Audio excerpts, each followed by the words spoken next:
Car चला रहा अभिषेक अपनी माँ और पत्नी के साथ बाजार जा रहा था।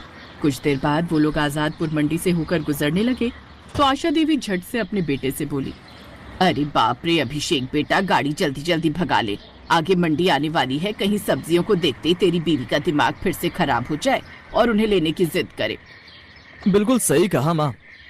कार में बैठी रिया खामोशी से उनकी ये बातें सुन रही थी। कुछ देर बाद उनकी गाड़ी सब्जी मंडी से होकर गुजरती है, जहाँ काफी सारे सब्जी के ठेले लगे हुए थे। सब्जी के उन ठेलों को देख रिया का चेहरा मायूस और आंखें नम हो जाती हैं। वो धीमे से स्वर में बोलती है, सुनिए ना, वो एक आधी सब्जी। शट अप यार रिया, तुम्हारे ड्रामे फिर शुरू हो गए। मना कर दिया ना नहीं लेनी सब्जी। मेरा बड़ा मन है जी, मैंने कब से हरी सब्जी नहीं खाई। और आगे खाने के बारे में सोचना भी मत, समझो तुम्हारा इन सब्जियों से अब नाता टूट चुका है। बिल्कुल सही कहा बेटा तुमने।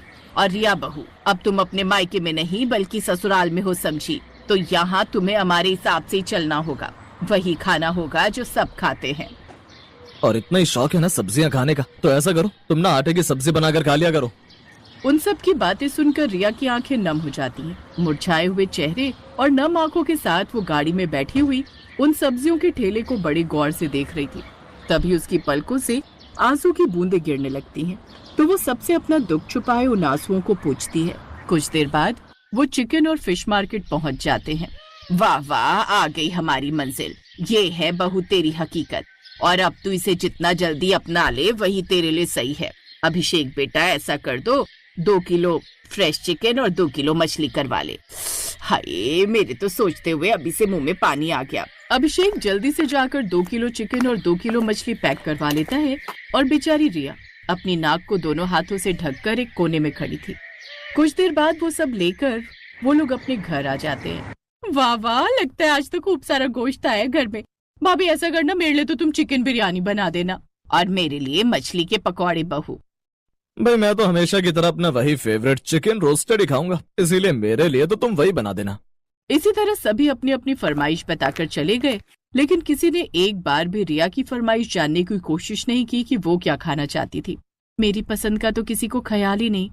रिया सबकी पसंद का खाना बनाकर उन्हें देती है और खुद भी मन मार कर वही खाती है।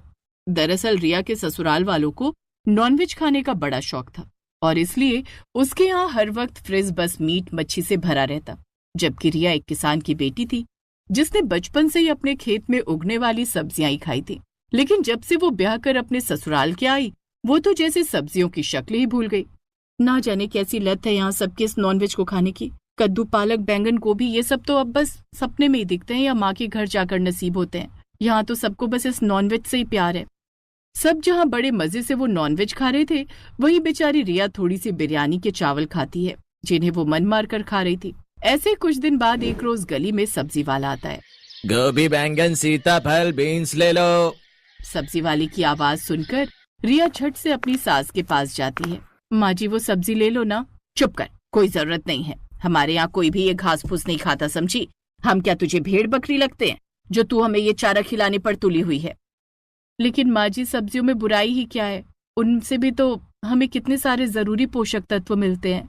कह दिया ना, हमारे यहाँ सिर्फ नॉनवेज ही बनता है, वही बनेगा। वैसे भी बेचारे मेरे दोनों बच्चे कितने कमजोर होते जा रहे हैं।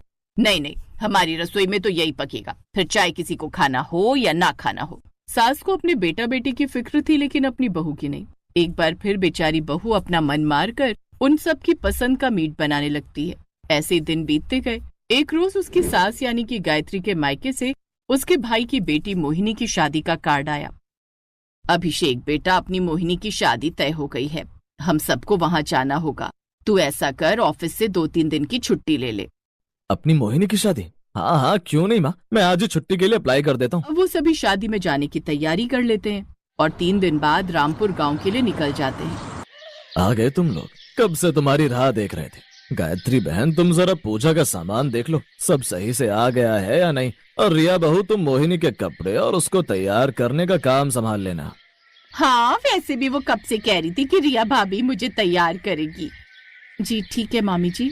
फिर शाम को रिया मोहिनी को तैयार कर देती है।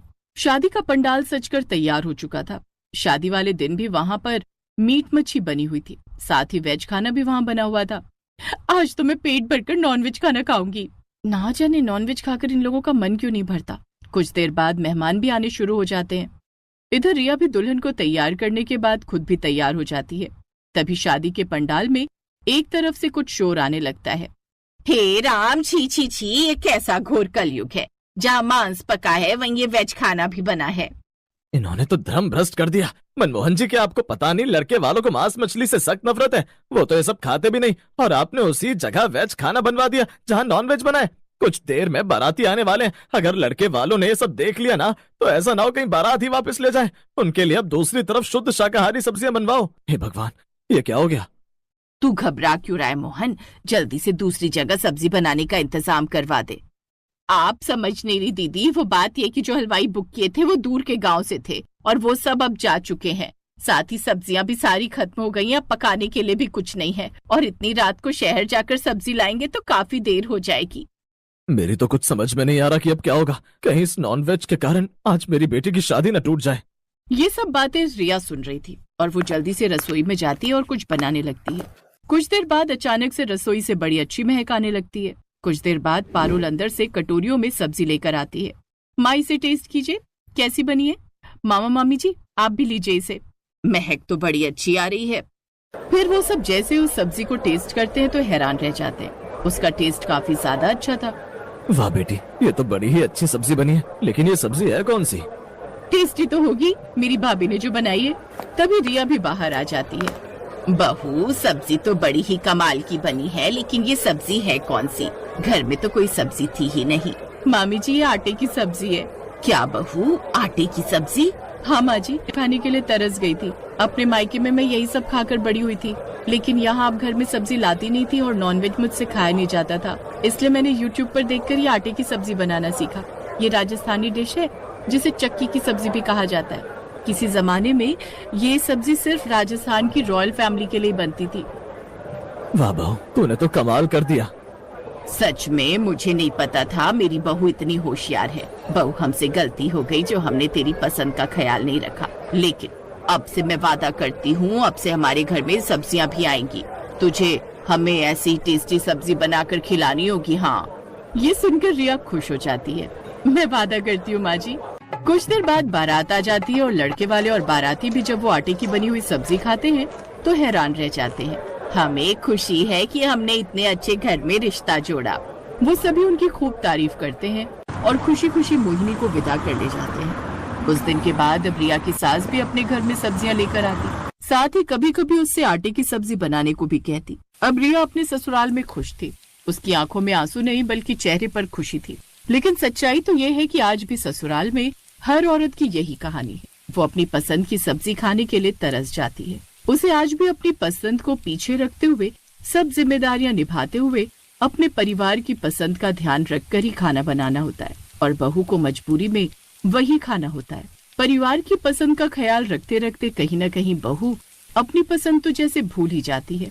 इसलिए उसकी पसंद का ध्यान रखें, क्योंकि असल में उस परिवार की रीढ़ तो वही है जिससे घर आंगन खुशहाल रहता है।